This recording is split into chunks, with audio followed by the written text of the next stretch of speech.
আসসালামু আলাইকুম। আপনাদের দেখাচ্ছি এখন ঐতিহ্যবাহী আতিয়া জামে মসজিদ,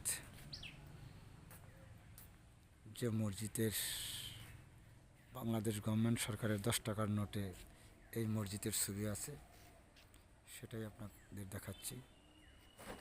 অনেক পুরাতন মসজিদ, নাম করা।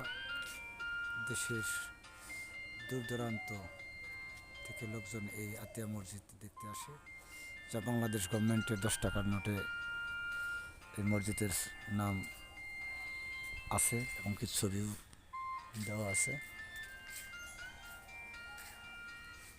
আপনাদের দেখাচ্ছি একটা ফ্রন্ট সাইড, ব্যাক সাইড দেখাচ্ছি, যে অনেক সুন্দর চমৎকার ঐতিহ্যবাহী আতিয়া মসজিদ।